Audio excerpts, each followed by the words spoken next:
Hello YouTube. I know it has been a very long time, like 2 weeks to be exact, since the last time I filmed a YouTube video or posted a YouTube video. I have needed a change of scenery, so that's why I'm outside on my lovely patio, because the greenery and the outside, it's just what I need this time of turmoil in my life. I haven't really posted a video on YouTube because of all the stuff that happened with Alton Sterling and Philando Castillo. I have cried. I have been in emotional turmoil. And every time that I think it's just going to get better, then something else happens. And I know, I think for some of us, we haven't yet taken action because we thought this was going to be the last time, or it wasn't going to happen again. And then you turn up and it's like 4 people in a week, and you can't still continue to turn a blind eye, because I feel like I'm guilty of it, because to me, it's like, if we make it known that we're upset, then they'll stop, right? In relationships, if one person's upset, you kind of talk about it, you might argue about it, you move on. And so I guess in a sense, that's where I thought we were headed. We were trying to get over that.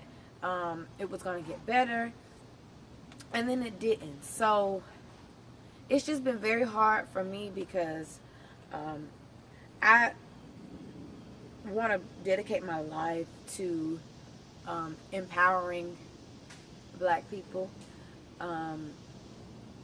I volunteer where I can. I give where I can. Me and my sister now do an annual blanket drive and hygiene product drive for homeless people.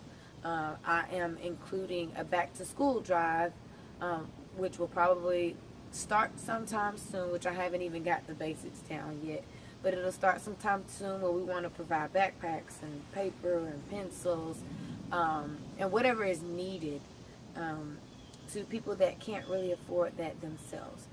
So I help where I can, and then I volunteer where I can. And I'm trying to get Langston involved, but Langston's just 4, so there's not much he can do in the way of volunteering. But I feel like if I teach him that it is a community effort to help the community, he'll grow up and he'll understand, and he'll want to follow in my footsteps. But so it's been very hard the past 2 weeks. I didn't post much on social media in regards to business.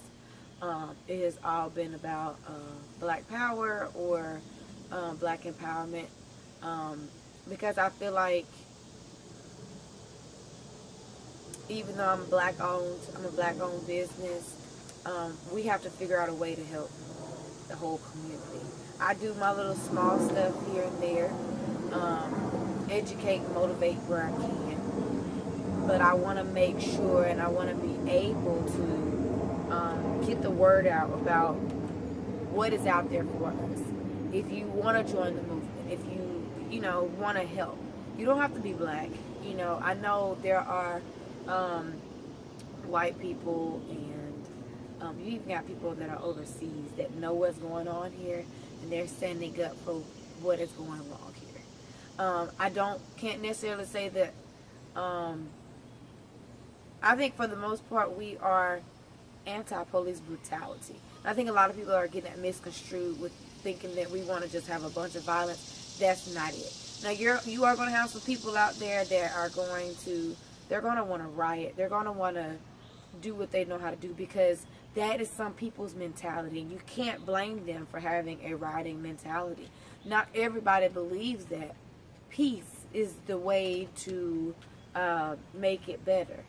But at the end of the day, there has to be more of us that know that if we do what needs to be done in regards to our money, in regards to our children, just in regards to supporting our community in general, then it has to get better, So over the past week, some things that I've done, I opened up my bank account with my Black-owned bank, Citizens Trust.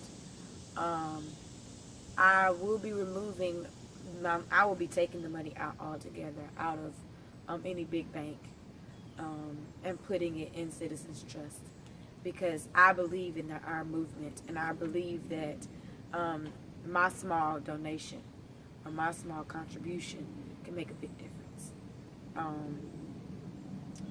I have decided that I wanted to shop black.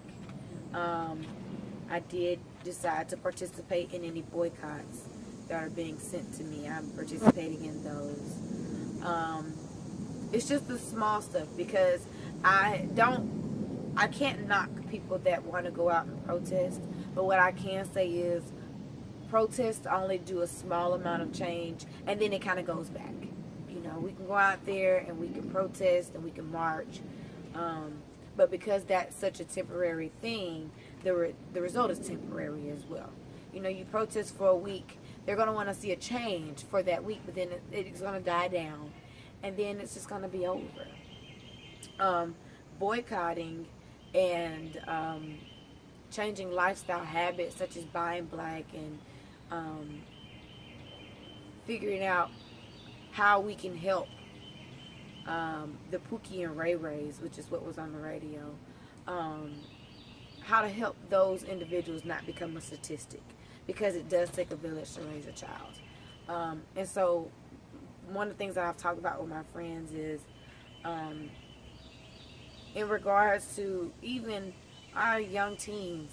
In Atlanta, somebody gets shot or somebody gets robbed every day. And it's like, when you hear these things on the news, these are children. You know, these are 16 and 17-year-old babies. And I say babies because I remember being 16 and I remember thinking that I knew everything, and I didn't know half of what I needed to know. And now 10 years later, 10, 11 years later, I'm looking back like I was such an idiot. I was stupid. You know, you make stupid decisions when you're that age. And going off and murdering somebody is one of those stupid decisions. So what we have to do, we have to make sure that we do, is keep them from making those stupid decisions. Those decisions are made because they're ill-informed. You know, or they're just making irrational decisions from the get-go. So I want to do a lot of stuff with that. In regards to doing what needs to be done in order not to get killed, we've seen how that worked in the past. So the only thing that I can say is keep it, hard as it may be.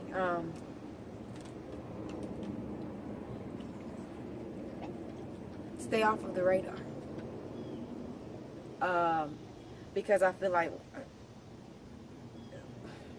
part of what's going on is because we've always known that the African American community is looked through a bigger microscope, magnifying glass, than any other culture. We've all had experiences where we've been singled out, and you know, we know what that is like. So it is not basically what we're doing, it's the fact that it's just the color of our skin. We're darker, so we stand out, right?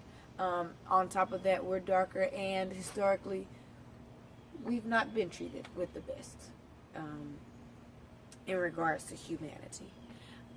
So for me,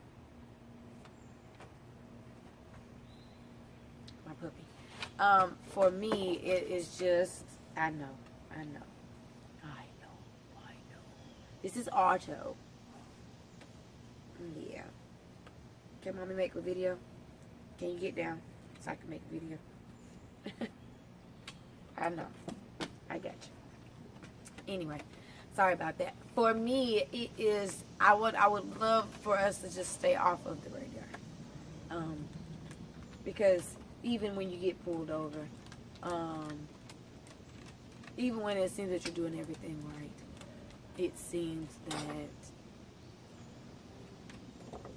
we're still living our lives, and it's sad. And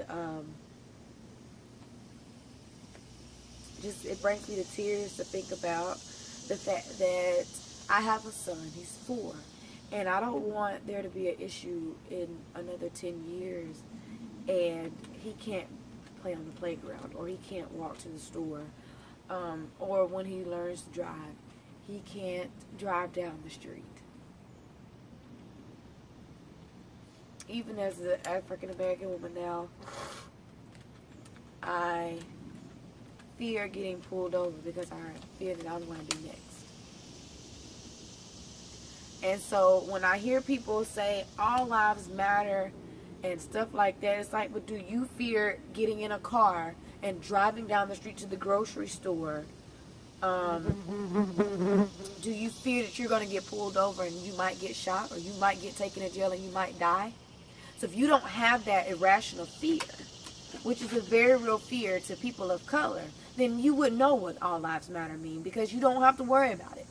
You wouldn't know the meaning behind Black Lives Matter because you don't have to worry about getting in a car, putting your seatbelt on, doing everything right, and then still getting pulled over because of the color of your skin.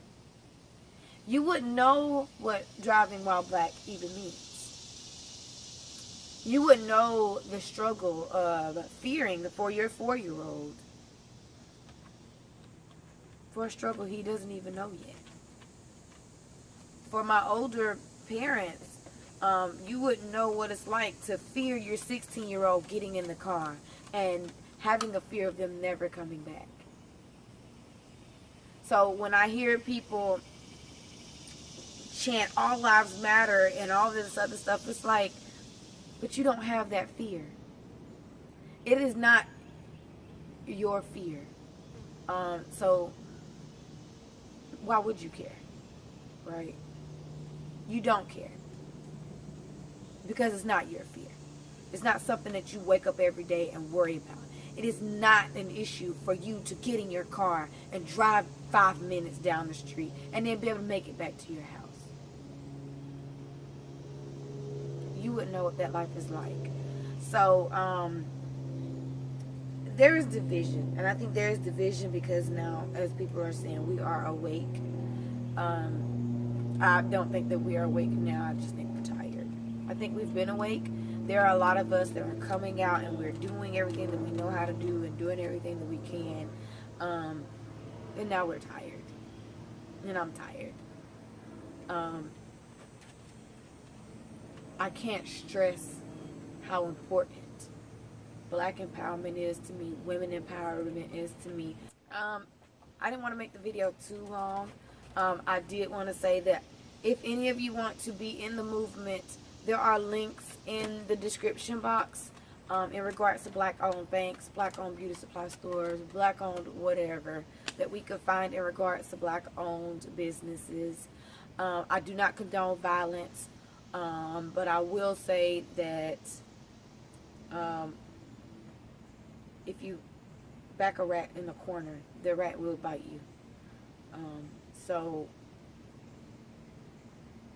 when it comes down to now, people are going to be getting killed, people are going to be getting shot. This is what happens when you create a government-funded genocide. That's what I feel it is. I feel like there is a government power out there that is saying, if you shoot them, we will get you off. And we've seen that happen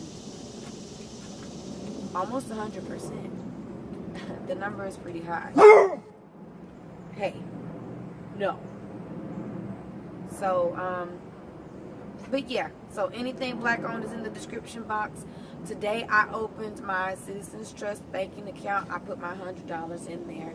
I will, in the next week or two, once I get my debit cards and all other stuff, be switching my business account, switching my savings account, and switching my checking account with my direct deposits, all to Black-owned banks. I shopped at my first Black-owned beauty supply store last week, and it was awesome. Great experience. One other thing that I have to say, when it comes to Black-owned businesses and shopping Black-owned, we have to teach our employees how to treat our customers. I think a lot of times, or we have to in ourselves know how to treat the people that give us the money that we provide a service for. So I say that because